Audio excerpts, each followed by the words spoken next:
and welcome to Forum 360, a program that explores topics with a local outlook, with a local view here in Northeast Ohio on PBS TV, the Fusion channels. I'm your host, Bill Steven Saus. Forum 360 is a presentation of Western Reserve Public Media on PBS Fusion channels 4549, and the audio is heard on Rubber City radio stations, WAKR in Akron and WONE-FM in Akron. And our host studio is Hudson Community TV. Today on Forum 360, we are pleased to have a global topic which has been discussed probably by many folks over the years, but we're going to take a local view. We have the folks that are here from NAMI, and we have NAMI is the National Alliance on Mental Illness, and it is a nationally recognized organization. Today we have our guests are Rett and Leslie Powlette Stoyer, directors of the Summit County NAMI organization. So thank you very much for being with us, folks. Let us discuss the history briefly of NAMI, where it started, the national effort, and you have a little bit of background on that. Leslie, do you want to touch on that? Sure.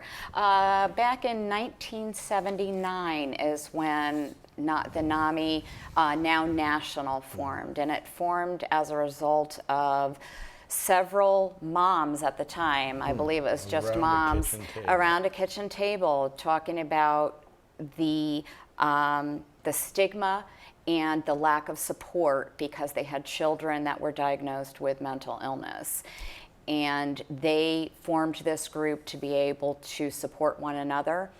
And I think they held their first conference a year or two later and expected maybe 20, 30 people to show up. And I believe that first conference was somewhere around 200 to 250. And it grew from there.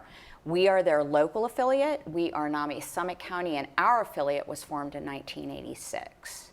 Now, Ron, how did you get involved in NAMI, and how long were you involved in it now? Bill, that's pretty interesting because my son was first diagnosed in the mid to later 90s. So with that is, you're thrown into that and you're very confused. You're kind of overwhelmed with that. So it's like, well, there's got to be something, and everything happens for a reason. Right. And Maggie Carroll Smith wrote a letter to the editor and explained what NAMI was. At that time, it was AMI, the Alliance for the Mentally Ill. I see. So then she put that in there, and I said, oh, wait a minute, this is right up here at Fallsview. Mm-hmm. And I went into the first meeting, and I was so welcomed, and they answered so many good questions. And I have to say that with the good advice that AMI and NAMI gave me, my son was suicidal a couple times. Mm-hmm. And I'd say with the advice that they had given me, he's still alive and doing well now. Very so good. I'm paying back. So NAMI touched your life. You started getting active, yes, participating. Your background was in education? Yes, it was. Very good, Bill. And so you, as a high school, secondary ed teacher, so you used your talents and to help support this organization locally. Yeah. And Leslie, how did you get involved in NAMI? Well, my story is that after the birth of my first child, and I was living in eastern Pennsylvania at the time in a little rural town, I was diagnosed with postpartum depression. But as is very typical with postpartum depression, it was not recognized and treated readily, and so it took me about 3 or 4 months to finally find the help and treatment that I needed. Right. This was before the Affordable Care Act, so I paid for it all out of pocket, even though I had excellent insurance at the time, because medical insurance didn't cover necessarily mental health conditions. Right. And I found the premier therapist for perinatal or postpartum depression outside of Philadelphia, and I saw her for a couple of years.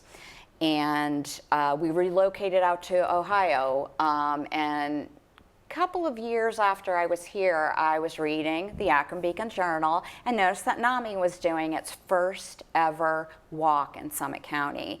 And I thought, what a great cause to give back to because of my background.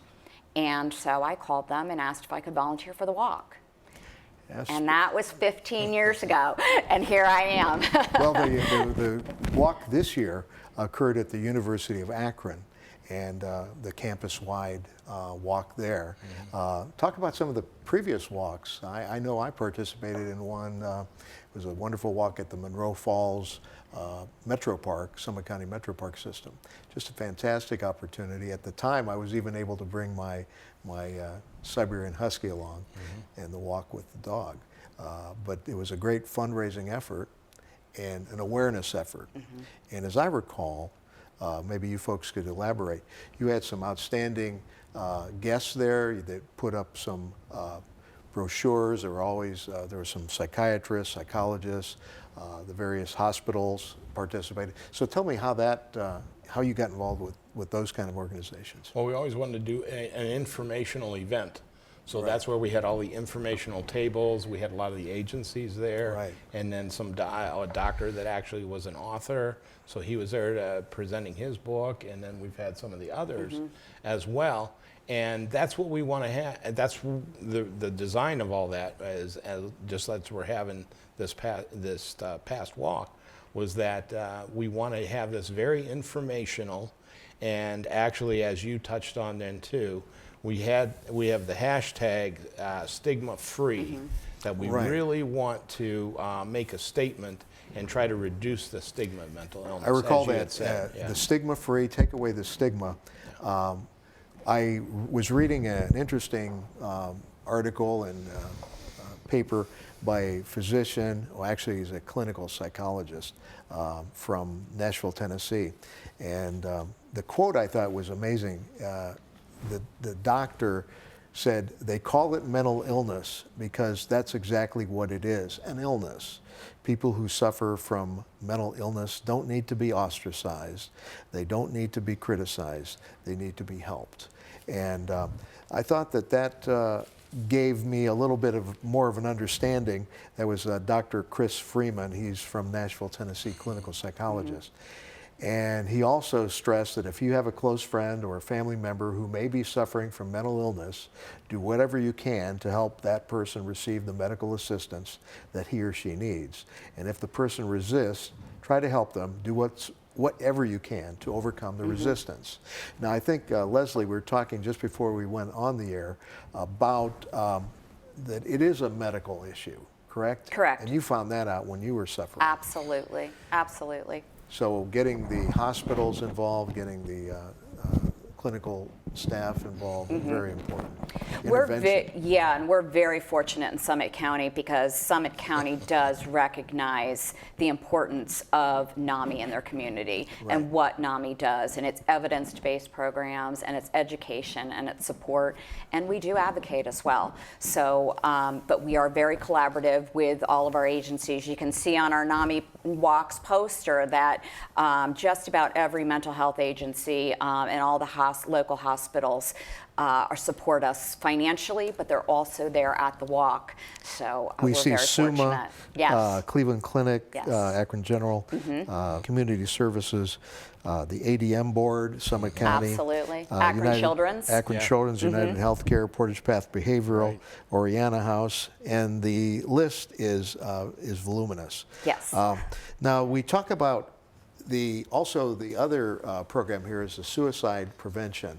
And that's so important because with anxiety, with depression, suicide is one of those options that the folks that are mentally ill are seeking to end it all. Correct. And so we do have the National Suicide Prevention Lifeline involved, and there is so much information about suicide prevention. We had this fall, September was a suicide prevention month. And so every year, as we get closer to that month, more awareness should be made. And thankfully, NAMI, the National Alliance on Mental Health, is providing that kind of help. Now, you have an office in downtown Akron, close to the University of Akron. Yes. We do, yes. And it's across Street, I believe. Cross Street, yes, at It's Wolf in the Ledges. right. It's in the Bill Community Support Services, which is also one of our mental health agencies. They've donated our office space to us, so we're very fortunate for that. But again, because they recognize the importance of the education and the support that we provide. And we'll put our phone numbers up and the website, www.namiwalks.org, Summit County. And you can see some of these walks that people participate in to help raise funds. It's a great opportunity. Also, there are some great folks that have been involved in the government. We just before we went on the air, we talked about President Jimmy Carter's wife, former First Lady, Lady Rosalind Carter, and she said that every diagnosis is so important because the earlier a mental illness can be detected, diagnosed, and treated, the better off that person can be for the rest of his or her life. So that's so important that an organization like NAMI helps the families try to say this is the way we should intervene. That's right. Correct. Ron, how are some of the folks that I know locally, you've received a lot of support on this Ending the Silence program. Let's talk a little bit about that, the Ending the Silence program. The Ending the Silence is as targeted for school-age children. And with that, we start with the statistic that 1 in 5 will experience mental illness. Well, actually, we should start with a little quiz. And that is, well, what's the frequency of mental illness? Is it 1 in 30, 1 in 20, 1 in 10, or 1 in 5? Right. And rarely would anybody ever come up with 1 in 5, but that is the actual statistic. And that whenever you say that, is like, okay, that is the frequency of this, but only about half of the children actually get the treatment that they need. So. And it goes on beyond that. I know that sometimes mental illness isn't out in the open and doesn't materialize in a community, a family, unless there's some crisis. We've seen the war in the Middle East where our soldiers, sailors, Marines, airmen, and airwomen, they're overseas and they have the stressful lifestyle of being in the combat zone, come back to Northeast Ohio, come back to the United States, and there's a lot of suicides. Recently, news reports say sometimes 21 to 22 per day of veterans. Does NAMI help address those? We do. In fact, we even have a program that will bring the mental illness and the treatment and more of the knowledge to the families. It's our program called Homefront. And it's actually similar to our program called Family to Family.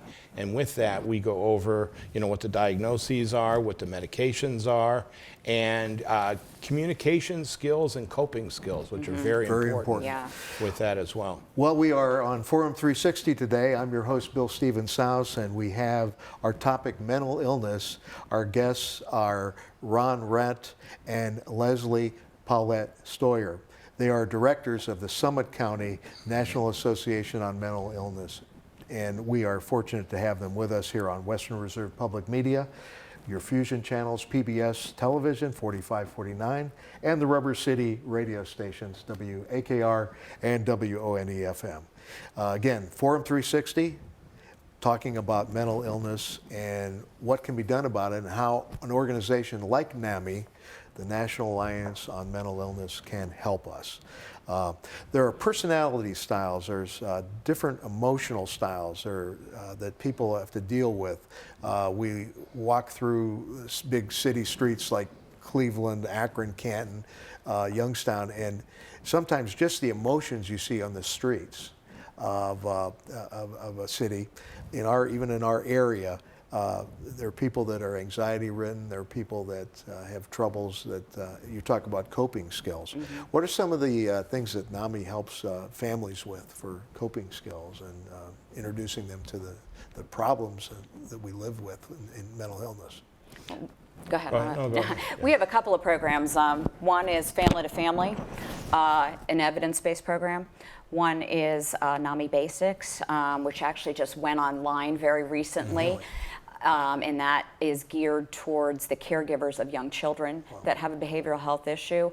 But those coping skills, in order to develop them, the coping and the communication skills, we teach empathy. You say, how do you teach empathy? Well, clearly, NAMI was able to figure that out. These are national programs, and they're, like I said, evidence-based, so they were designed and proven that they were very worthwhile and can work. And you know, confrontational issues come out where law enforcement and the courts have to get involved, and where people with mental illness sometimes have confrontational issues with folks that don't understand. And how has the courts helped, or your involvement with probate courts, things like that? Have you dealt with the They with the have been organizations? really sensitive to that. We have in Summit County, we have 3 local courts, you know, that are on the municipal level, and then we also have for Summit County, we also have the felony court. Is Common that- Pleas, Common yeah, Pleas Common Court, Pleas yeah. Court. And they have the So- psychodiagnostic clinic that They does the all- initial interviews. Correct. All of the, they, in order to get certified, brought together all the community partners. And so they will do an assessment as to whether or not somebody will be successful. In the criminal court, that program is, and we call it mental health court, and all of them have different names that their judges have named, the founding judges. But those particular courts are voluntary. So if somebody's in the community and commits a crime, whether it be a felony or a misdemeanor, and it is a crime that is permitted to enter that mental health court, Right. there's an assessment that's made, but again, it has to be voluntary. And then we have, at the probate level, we have an AOT, or Assisted Outpatient Treatment Court, that was brought to our community by Judge Stormer. Hi. And who, by the way, was the first judge to form the mental health court in the state of Ohio, and she is running the Assisted Outpatient Treatment Court now in Summit County in that probate division, and also that is a model court for the rest of, not just Ohio, but rest of the nation. There are people that come from all over the country to observe this court so that they can implement something similar in their program. And I know the police departments, the sheriff's departments, highway patrol, they take crisis intervention training, Yes. which helps the officers on the street, the men and women that are guarding the community, to realize and identify when there's a mental illness issue. And that it's not necessarily a criminal issue, it is a mental issue causing the stress or the problem. We talk about Stigma No More, ending the silence. I noticed there's some other information you brought with us, and it is about the text crisis line.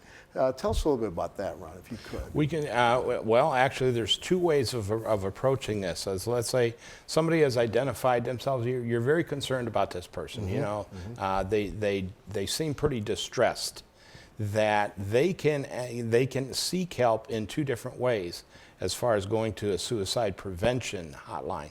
One of them is the text line, so then you text 4HOPE to 741-741. Very good. And with that, a lot of times somebody is not very talkative at the time, but they can text. Right. So sometimes that's what they prefer. So it's meeting people where they are. That's true. And then along with that too, we have the, for those that want to actually talk to somebody, and these are manned 24/7, it says it on here someplace, but Right. it's 800-273-TALK. 800-273-TALK. Yes. And that is 800-273-8255, and that is the National Suicide Prevention Right. Lifeline. Yes.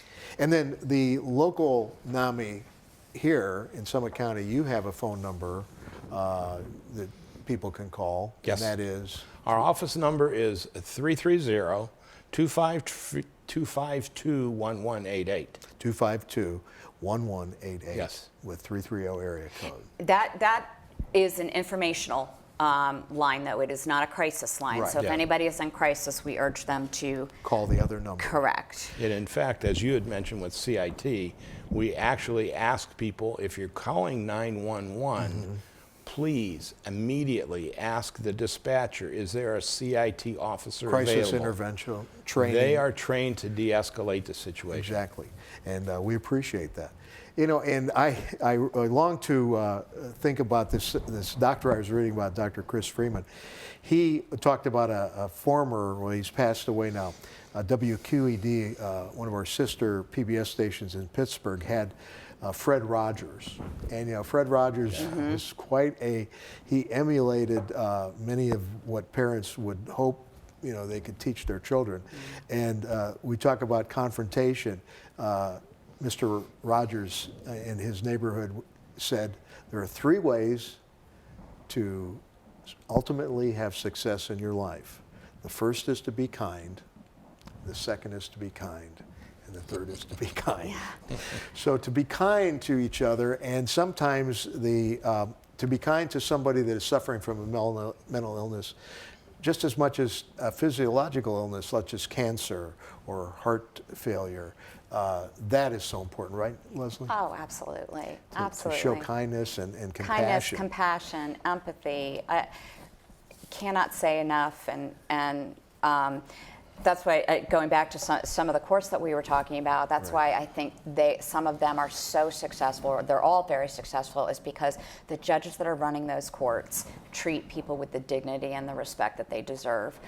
No one deserves to have a mental illness. Nobody asked to have a mental illness. It's a biological brain disorder. Bill, one of the things you had mentioned too about, you know, what are the coping skills and everything? Right. One of the things we really concentrate on and try to have people, you know, empathize with is listen. And here's something I really had to work at is listen, and just listen and shut up.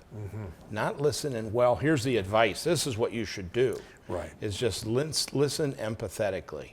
Absolutely. Be open-minded to somebody's suffering. And as I said earlier, and we talked about what former First Lady Rosalind Carter said, it's so important to get that intervention. It's so important to find somebody to make the diagnosis early on. And sometimes it does take, if the person, the family member or friend, does not want to voluntarily go down to visit a physician or a psychologist or psychiatrist, then somehow you want to find a way of getting them the intervention, whether, as you said, calling the hotlines. You know, we don't really know the mechanism behind the hotlines because each individual case is different, but this is so important. And I remember seeing the voluminous information that NAMI provides families, the family to family, the booklets, the brochures, the notebooks. So tell me about meetings. Can people attend these meetings if they call 330-252-1188 to get the informational times to meet and learn more locally?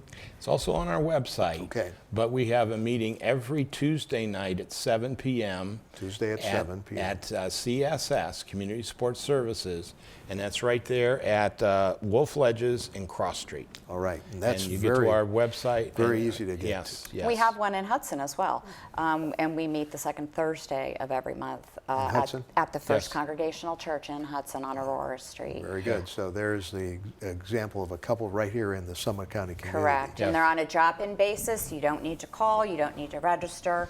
But we do require registration for our education programs, and that is because, although they're free, we have to provide, as you just said, a voluminous amount of information. So there's a lot of photocopying and preparation that goes ahead of time for those classes. I like some of your articles. One of the brochures that has come out, and your website identifies that it's a free program.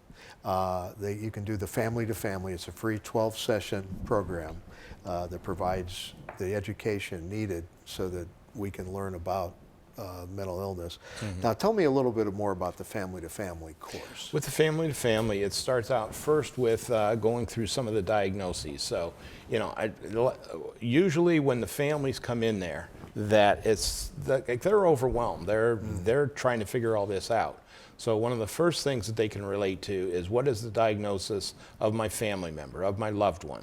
And then from that, then we get into, okay, so once you have that diagnosis, then we get into talking about how the brain works, and then what are the difficulties with the brain, how the brain doesn't work, and when there's a mental illness. Then we get into the medications. So a lot of them is just like, hey, they're taking this medication, but I don't know what that's all about. So we get into medications, and then as we had mentioned a little bit earlier, the communication skills and the coping skills. And those require a lot of work. In fact, for the week that we teach the coping skills, then for the next week is like, oh, how'd it go? Boy, it takes a lot of work because you have to be very, very patient with those. Then we end up with advocacy. Very good. Well, our guests have been wonderful today to bring us up to date on the National Alliance on Mental Illness. Our directors from the Summit County NAMI program. We have Ron Rett and Leslie Powlette Stoyer. Thank you very much. NAMI in Summit County, a local organization to help those families and individuals dealing with mental illness and the various programs, and there are many ways to participate. Again, their local number just to get information, 330-252-1188. Thank you very much for being on Bill, Forum thanks for 360. inviting Thank you for the opportunity. Yeah.